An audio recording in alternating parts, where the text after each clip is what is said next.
হাজরিন, এই যে জাহান্নামে কথা বললাম, আল্লাহ যাদেরকে কলব দিয়েছে, যাদেরকে আল্লাহ দুটি চক্ষু দিয়েছে, যাদেরকে আল্লাহ কান দিয়েছে, যাদেরকে আল্লাহ রব্বুল আলামিন অসংখ্য অগণিত নিয়ামত দিয়েছে, এই নিয়ামত পাওয়ার পরে যাওয়া এই নিয়ামতের অস্বীকার করবে, সীমা লঙ্ঘন করবে, আল্লাহর হুকুমগুলো জীবনে বাস্তবায়ন করবে না, তাদেরকে যে জাহান্নামে যেতে হবে, এই জাহান্নামটি কেমন হতে পারে?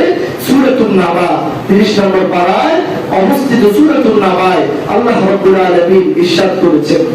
আল্লাহ রাব্বুল আলামিন বলেন, ইন্না জাহান্নামা কানাত মিরসাদা, নিশ্চয় জাহান্নাম হচ্ছে একটি ফাঁদ, নিশ্চয় জাহান্নাম হচ্ছে গোপন একটি খাঁটি বিশেষ কিংবা ফাঁদ বিশেষ। এখন জাহান্নাম যে একটি ফাঁদ, এটি হয়তো অনেকের বুঝে আসে নাই। আচ্ছা, আপনাদেরকে কয়েকটি এক্সাম্পল দিলে আপনারা ইনশাআল্লাহ ভালো করেই বুঝতে পারবেন। আচ্ছা বলেন, একজন হত্যাকারী যে মানুষ খুন করেছে, তাকে ধরার জন্য দেশের আইন শৃঙ্খলা বাহিনী, র্যাব, পুলিশ তাকে গোপনে গোপনে খুঁজে, নাকি অফেনে অফেনে খুঁজে? গোপনে গোপনে খুঁজে। কারণ যদি অফেনে খুঁজে যে প্রিয় হত্যাকারী, আপনি যেখানে থাকেন আপনি অতি দ্রুত পলায়ন করেন, কারণ কিছুক্ষণের মধ্যে র্যাব, পুলিশ এসে আপনাকে গ্রেফতার করবে, তাহলে হত্যাকারী সুযোগ পাবে কি পাবে না? পাবে। হত্যা করে সে লুকিয়ে আছে, আজকে তার ফোন ট্যাগ করে ইন্টারনেটের মাধ্যমে যে কোনো ভাবে হত্যাকারীকে শনাক্ত করা সম্ভব কি সম্ভব না? সম্ভব। তাহলে এটা হচ্ছে একটা ফাঁদ। আপনি যে দুনিয়াতে খুন খারাপি করছেন, আপনাকে ধরার জন্য সেনাবাহিনী, র্যাব, কোবরা তারা ওট ফেতে বসে আছে, তারপরে এটা হচ্ছে একটা ফাঁদ, খাঁটি বিশেষ। তারপর ধরেন, আমরা অনেকে পুকুরের ভিতরে বসকি দিয়ে মাছ ধরি কি ধরি না? ধরি। তাহলে মাছকে কি বলে? পুকুরের সকল মাছ তোমরা যে যেখানে আছো তাড়াতাড়ি পালিয়ে যাও, আমি এই মুহূর্তে পুকুর বসি ফেলবো, ফেললে তো তোমরা ধরা খেয়ে যাবো, এটা বলি? নাকি কৌশলে আদার দিয়ে, খাবার দিয়ে মাছকে ধরার জন্য আমরা বসে ফেলি, কথা ঠিক না?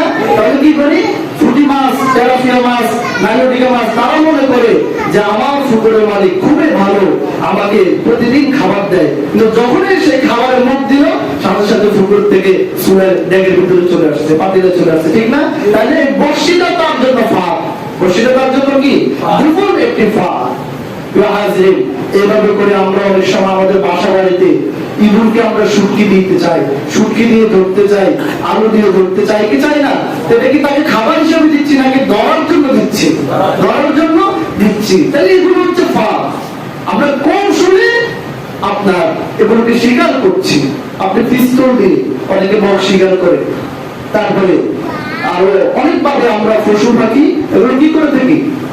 আমরা স্বীকার করে থাকি। তাহলে এটা যেমন ফাঁদ, আল্লাহ তাআলা বলেছেন জাহান্নামটা হচ্ছে একটি ফাঁদ। ইন্না জাহান্নামা কানাত মিরসাদা, আল্লাহ বলেন নিশ্চয় জাহান্নাম এটি হচ্ছে গোপন একটি ফাঁদ। তাহলে পুকুরের ভিতরে বসে ফেললে মাছ উঠে, আপনি হত্যাকারীকে খোঁজার জন্য র্যাব দৌড়ায়, হত্যাকারীকে অ্যারেস্ট করে। জাহান্নাম যদি একটি ফাঁদ হয়, তাহলে ওই জাহান্নাম তাকে ধরার জন্য অপেক্ষা করে। এই জাহান্নাম যারা আল্লাহর হুকুম অমান্য করে, যারা সীমা লঙ্ঘনকারী, এই সকল পাপিষ্ঠ বেঈমানদেরকে ধরার জন্য জাহান্নাম এরকম ওট পেতে বসে আছে। লিতাগীনা মাআবা, সীমা লঙ্ঘনকারীদেরকে, আল্লাহর হুকুম অমান্যকারীদেরকে জাহান্নাম গিলে খাওয়ার জন্য এভাবে করে ওট পেতে বসে আছে। বিহাজিন, তারপরে আল্লাহ তাআলা বলেছেন এই জাহান্নামে কতদিন থাকা লাগবে? লাবিথিনা ফিহা আহকাবা, জাহান্নামে যুগের পর যুগ থাকতে হবে। এই দুনিয়াতে আপনি কোনো অন্যায় করলে, যেতে গেলে 5 বছর 10 বছরের জেল পাওয়ার পরে মাঝে মাঝে ছাড় পাওয়া যায় কি যায় না? মাঝে মাঝে ছাড় পাওয়া যায়। আপনার আব্বা আপনাকে ঘর থেকে বের করে দিয়েছে রাত করে, প্রয়োজনে 1 সপ্তাহ পরে ঘুরে আসলে আবার জায়গা মিলে। আপনার চেয়ারম্যান সাহেব আপনাকে তার ইউনিয়ন থেকে বের করে দিয়েছে, আপনি যদি তার মন গলাতে পারেন তাহলে আবার তার ইউনিয়নে আপনার জন্য জায়গা খোলা আছে। কিন্তু জাহান্নামে কতদিন থাকা লাগবে? যে জাহান্নামে যাবেন আল্লাহ বলেন লাবিথিনা ফিহা আহকাবা, সেখানে থাকতে হবে যুগের পর যুগ, আর কোনো শেষ হবে না। জাহান্নামে যখন আপনি যাবেন তখন এখানে আর সময় শেষ হবে না। এই দুনিয়াতে আমরা এসেছি, কেউ 50, 60, 70 বছর হায়াত যে যাই পাই, তারপর হায়াতের জীবন ফুরে আমাদেরকে পরকালে যেতে হবে। কিন্তু জাহান্নামে যখন আমি যাব, তখন যাওয়ার পরে সেখান থেকে বের হওয়ার আর কোনো সুযোগ থাকবে না। প্রিয় হাজরিন, এখন জাহান্নামে যে যুগের পরে যুগ আমরা থাকবো, সেখানে খাবার দাবারের দরকার আছে না নাই? চিৎকার করে বলেন না, জাহান্নামে যে আপনি এতদিন থাকবেন, আপনাকে ডান দিক থেকে মারবে, বাম দিক থেকে হাতুড়ি দিয়ে মারবে, এরপরে সামনের থেকে মারা হবে, তা আপনি এত মায়ের খাবেন, অসুস্থ হবেন, খাবার দাবার দরকার নাই? আছে। জান্নাতেও তো খাবার দাবার থাকবে। জান্নাতে আপনাকে পাখির গোশত ভুনা খাওয়ানো হবে, এরকম মজাদার ফল আপনার সামনে উপস্থাপন করা হবে, আপনি যত কামড় দিবেন তত রকমের স্বাদ। বলেন না সুবহানাল্লাহ। জাহান্নামের অদৃষ্ট হয়ে যাবে, অদৃষ্ট হয়ে তারাও খাবার খুঁজতে থাকবে। আল্লাহ তাআলা তাদের খাবারের ব্যাপারে বলেছেন, লা ইয়াযুকুনা ফিহা বারদাও ওয়ালা শারাবা। আল্লাহ তাআলা বলেন, সেখানে কোনো শীতল পানি থাকবে না, কোনো ফ্রিজের পানি থাকবে না, কোনো ঠান্ডা পানি থাকবে না, কোনো কোমল পানি থাকবে না। তাহলে সেখানে কি থাকবে? ইল্লা হামিমা ওয়া গাসসাকা। জাহান্নামে কোনো ঠান্ডা পানি থাকবে না, কোনো আরামদায়ক খাবার থাকবে না। তবে জাহান্নামে যে সকল খাবারগুলো থাকবে, সেগুলো হচ্ছে জাহান্নামে এমন গরম পানি থাকবে, জাহান্নামে রক্ত হবে খাবার, জাহান্নামে আপনাকে ফুস দেওয়া হবে খাবার, জাহান্নামে আপনাকে জাকুম ফল নামে একটি ফল আপনাকে দেওয়া হবে, যেই ফল খেলে আপনার পেটের ভিতরে নারী বড়ি যা কিছু আছে সবকিছু পচে গলে পিছনের রাস্তা দিয়ে বের হয়ে যাবে। চিৎকার করে বলেন নাউজুবিল্লাহ। আপনাকে সেখানে রক্ত দেওয়া হবে, আপনাকে গরম উত্তপ্ত একেবারে গরম পানি দেওয়া হবে, যেগুলো খাবেন পেটের ভিতরে যা আছে সবগুলো পিছনের রাস্তা দিয়ে বের হয়ে যাবে। অনেকে মনে করে তাহলে তো শেষ, আবার মরে গেছে। আল্লাহ বলেন না, সেখানে যদি তোমার জন্য 5,000 কোটি বছর আযাব থাকে, তাহলে তুমি তো এই গরম পানি খেলে 1 মিনিটেই মরে যাবা, 1 মিনিট তুমি শেষ হয়ে যাবা। আল্লাহ বলেন, বান্দা শোনো, সুম্মা লা ইয়ামুতু ফিহা ওয়া লা ইয়াহইয়া। সেখানে আর মৃত্যু হবে না, মানুষ মরবে না, বাঁচবে না। মানুষ যে শাস্তিটা তার জন্য লিপিবদ্ধ রয়েছে 5,000 কোটি বছর, এই শাস্তিটা আপনাকে পেতেই হবে। তাহলে গুনাহ করার সময় হিসাব করে করার দরকার আছে না নাই? আছে। তারপর আল্লাহ তাআলা বলেছেন, এই যে জাহান্নামীদেরকে রক্ত দেওয়া হবে, ফুস দেওয়া হবে, উত্তপ্ত গরম পানি দেওয়া হবে, এগুলো কি আল্লাহ তাদের উপরে জুলুম করে দিচ্ছেন? না। তাহলে কেন তাদেরকে দেওয়া হচ্ছে?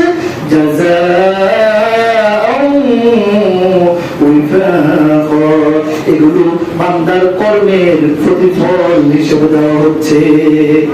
ফর এক্সাম্পল, আপনার স্ত্রী আজকে বাসায় ভালো করে গরুর গোশত, কিসের গোশত? জোরে বলেন না, কিসের গোশত?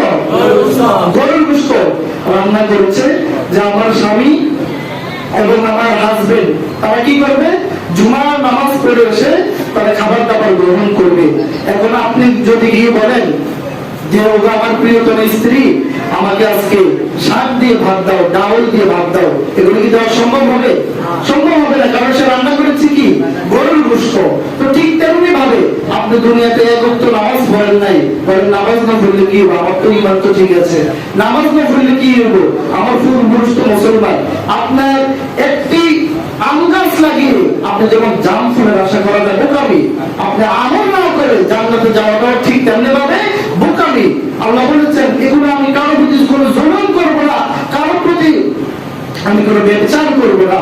এই যে রক্ত দেওয়া হবে, ফুল দেওয়া হবে, জাকুম ফল দেওয়া হবে, এগুলো হচ্ছে জাযাউ ওয়াফাক, এগুলো আমার বান্দার কৃতকর্মের ফল হিসেবে আমার বান্দাকে দেওয়া হবে। প্রিয় হাজরিন, তারপরে আল্লাহ তাআলা বলেছেন, ইন্নাহুম কানু লা ইয়ারজুনা হিসাবা। আল্লাহ বলেন, এই সকল পাপিষ্ঠ বেঈমানরা মনে করেছিল তাদের দুনিয়াতে কোনো হিসাব হবে না। অথচ আল্লাহ তাআলা বলেন, ওয়াকাল্লাবু বিআয়াতিনা কিযাবা। তারা মনে করতো তাদের কোনো হিসাব হবে না, কিচ্ছু হবে না, অথচ তারা গুনাহ করতো। আল্লাহ তাআলা বলেন, তারা আমার আয়াতগুলোকে অস্বীকার করতো, তারা আমার আয়াতগুলোকে এবার আল্লাহ বলেছেন ফাযুকু ফালান নাযিদাকুম ইল্লা আযাবা, এবার মজা বুঝো, এবার খেলা সামলাও। এবার যখন আযাব হবে তখন আল্লাহকে তারা বলবে, ও আল্লাহ আমাকে আবার দুনিয়াতে ফিরিয়ে দাও। দুনিয়াতে গিয়ে এবার যত হায়াত দিবে একটাও খারাপ কাজ করবো না, 24টা ঘন্টা তোমার জন্য ভালো কাজ করবো। সেটা কি আর সম্ভব হবে? সেটা কি আর সম্ভব হবে নাকি? সম্ভব হবে না। এজন্য আল্লাহ বলেছেন তোমাদেরকে আমি হায়াত দিয়েছি একবার হায়াত পেয়ে যে যে কর্মগুলো করবে সে সেই পরিমাণ আমল নামা হাতে নিয়ে উঠতে হবে। পাপিষ্ঠ বেঈমানদের সামনে যখন আমলনামাগুলো দান করানো হবে, পাপিষ্ঠ বেঈমানরা তখন তাদের হাতে আমলনামা পেয়ে যে জান্নাতি হবে, মুমিন হবে, সামনের দিক থেকে ডান হাতে আমলনামা আসবে। আর পাপিষ্ঠ বেঈমান গুনাহগারদের পিছন দিক থেকে বাম হাতে আমলনামা পাবে, রেজাল্ট পাবে। রেজাল্ট পাওয়ার পরে তারা আশ্চর্য হয়ে যাবে। আশ্চর্য হয়ে তারা বলবে, মা লিহাদাল কিতাবি লা ইউগাদিরু সগীরাতান ওয়ালা কাবীরাতান ইল্লা আহসাহা। সেদিন পাপিষ্ঠ বেঈমানগুলো আশ্চর্য হয়ে যাবে। তারা বলবে, মা লিহাদাল কিতাব, what is this, what is the book? এটি কোন কিতাব? এটি আবার কেমন আমলনামা? আজকে আমাদেরকে যদি এটা দেওয়া না হতো, এটি যদি আমাদের সামনে পেশ না করা হতো, আমাদের জন্য কতই না ভালো হতো। তারা বলবে, তারা আশ্চর্য হয়ে দেখবে আর বলবে, লা ইউগাদিরু সগীরাতান ওয়ালা কাবীরাতান ইল্লা আহসাহা। তারা আশ্চর্য হয়ে যাবে তাদের আমলনামা দেখে। তারা বলবে, এটি তো এমন আমলনামা, এখানে ছোট্ট কোনো কাজ বাদ পড়ে নাই। রাতের আধারে আব্দুল জব্বারের কাছ থেকে একটি পেয়ারা চুরি করে খেয়েছি, কোন সালে কোন বছরে এটাও দেখছি উঠছে। রাস্তার থেকে চেয়ারম্যান সাহেব ইট এনে দিয়েছে, রাস্তার কাজ করবে 2 সপ্তাহ পরে। আল্লাহর হুকুমে আমি 1 সপ্তাহ আগেই 3 বস্তা ইট আমি মেরে দিয়েছি, এটাও তো দেখতে পাচ্ছি এখানে উঠে গিয়েছে। আব্দুল হাকিম থেকে 300 টাকা মেরে খেয়ে দিয়েছি, আব্দুল হাকিম দেখলো না। আমার যে বাড়ি থেকে আমি টাকা আত্মসাৎ করলাম সে তো দেখলো না। তার টাকাটা আমি বুঝিয়ে দিলাম না, তার সম্পদটা আমি লুণ্ঠন করেছি। ছোট হোক বড় হোক, পাই পাই করে প্রত্যেকটা ভালো মন্দ যখন সে আমলনামায় দেখবে তখন বলবে, লা ইউগাদিরু সগীরাতান ওয়ালা কাবীরাতান ইল্লা আহসাহা। আজকে তো দেখছি আমার আমলনামার ভিতরে প্রত্যেকটা কাজ উঠে গিয়েছে। সে যখন আশ্চর্য হবে, আশ্চর্য হয়ে যাওয়ার পরে সে চুপ থাকবে। আল্লাহ বলবেন, 15 নম্বর পারা সূরা বনী ইসরাঈল 14 নম্বর পারা 2 নম্বর পৃষ্ঠা এসেছে। আল্লাহ তখন তাদেরকে বলবেন, ইকরা কিতাবাক, ইকরা কিতাবাক কাফা বিনাফসিকা আল-ইয়াওমা আলাইকা হাসিবা। ইকরা কিতাবাক, তোমার আমলনামা তুমি পড়ো, তোমার কিতাব তুমি পড়ো। আর কাফা বিনাফসিকা আল-ইয়াওমা আলাইকা হাসিবা, তোমার এই আমলনামা গুলো আজকে আমাকে বুঝিয়ে দাও। আর এই বুঝাবার জন্য তোমার কোন নেতা কেতা, বড় ভাই ছোট ভাই, কোন কারোর দরকার হবে না। আল্লাহ বলবেন, তোমার আমলনামা গুলো তুমি করেছো কিনা বলো আমার কাছে, তুমি নিজে তুমি আজকে বুঝিয়ে দাও। আল্লাহু আকবার। এবার পাপিষ্ঠ সেই বান্দা সে হতবাক হয়ে যাবে। সে বলবে, মা লিহাদাল কিতাব, কি আমার সামনে হাজির করা হলো? এখানে তো কোনো কাজ বাদ যায় নাই। যখন সে বলবে, আল্লাহ আমি করি নাই, আল্লাহ আমি করি নাই, সে যখন অস্বীকার করবে, তখন তার অঙ্গ প্রত্যঙ্গগুলো সাক্ষ্য দিতে থাকবে। সূরা ইয়াসিন 23 নম্বর পারা 3 নম্বর পৃষ্ঠা আল্লাহ ইরশাদ করেছেন, আল-ইয়াওমা নাখতিমু আলা আফওয়াহিহিম ওয়া তুকাল্লিমুনা আইদিহিম ওয়া তাশহাদু আরজুলুহুম বিমা কানু ইয়াকসিবুন। আল্লাহ বলেন, আমার বান্দা যখন অস্বীকার করবে, আল্লাহ চুরি আমি করি নাই, ডাকাতি আমি করি নাই, চুগুলখুরি আমি করি নাই, সন্ত্রাসী আমি করি নাই, চাঁদাবাজি আমি করি নাই, অন্যায় আমি করি নাই, আল্লাহ বলেন তখন আমি আমার বান্দার মুখকে লক করে দেব। লক করলে তালা যদি লক করে দেওয়া হয়, চাবি ছাড়া কি খোলা সম্ভব? বান্দা যখন এর মুখ দিয়ে অস্বীকার করবে, আল্লাহ মুখটাকে লক করে দিবেন। এবার হাত দিয়ে কার গায়ে অন্যায়ভাবে হাত তুলেছ, সেই হাত কিন্তু আল্লাহর দরবারে দাঁড়িয়ে যাবে। কোন পা দিয়ে কার কাছ থেকে ফল খেয়েছো, কোন রাস্তায় এটা আবার এই সিমেন্ট চুরি করেছো, ওই পা শরীরের অঙ্গ প্রত্যঙ্গ গুলো আল্লাহর দরবারে তোমার আমার বিরুদ্ধে সাক্ষ্য দিবে। আল্লাহু আকবার।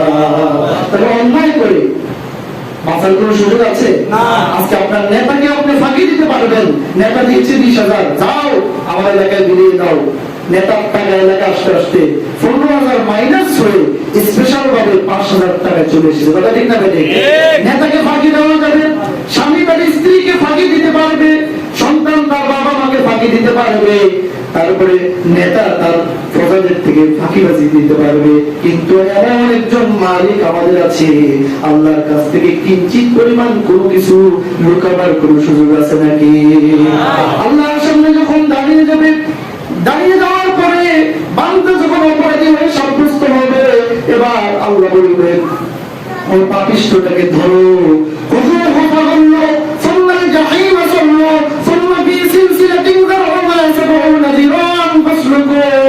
আল্লাহ তাআলা সূরাতুল হক 35 নম্বর পারা 7 নম্বর পৃষ্ঠা বলে দেখবেন, সেখানে এসেছে ওই পাপিষ্ঠ বেঈমান জাহান্নামীকে খুজুহু ফাগুল্লাহ, আল্লাহ বলবেন এটাকে ধরো, 70 গজ লোহার চিকন, কত গজ লোহার চিকন?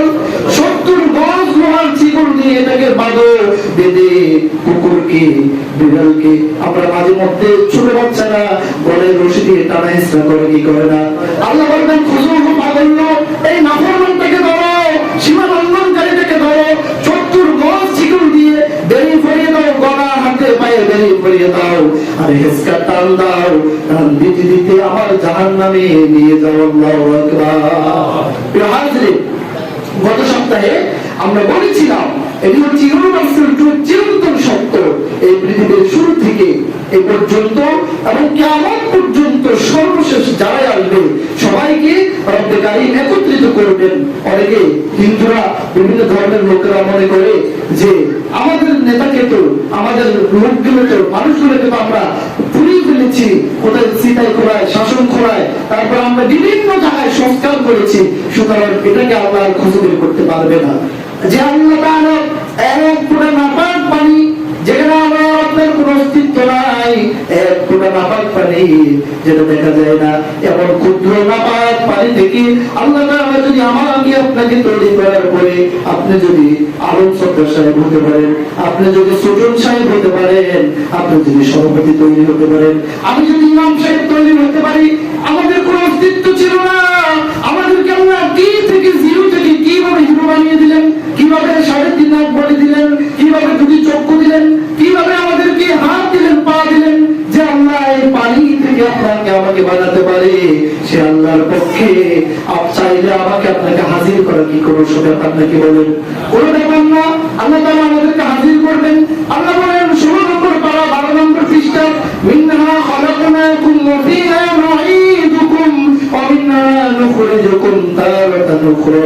আল্লাহ বলেন তোমাদেরকে তো আমি মাটি থেকে বানিয়েছি, আবার মাটির ভিতরে নিয়ে আসবো, তার মানে কবরে নিয়ে আসবো, সেখান থেকে তারাতান উখরা, আবার সেই মাটি থেকে তোমাদেরকে আমি তুলবো। আল্লাহু আকবার। এজন্য প্রিয় হাজরিন, আজকে আপনি নেতাকে ফাঁকি দিবেন, ছেলে মেয়ে আজকে তার বাবা মাকে ফাঁকি দিবে, আজকে আমরা একে অপরকে ফাঁকি দিয়ে অন্যায় করবো, আল্লাহকে কি ফাঁকি দেওয়া সম্ভব? এজন্য প্রত্যেকের ভয় অন্তর থেকে দূর করে আমি এই কাজ করবো, আমার আল্লাহর জন্য করবো, আমি ভালো করবো, আমার আল্লাহর জন্য করবো, আমি মন্দ করবো, তাও আমার আল্লাহর জন্য করবো, এরকম মন মানসিকতা যদি তৈরি করতে পারি, তাহলে আমরা আল্লাহর জান্নাতে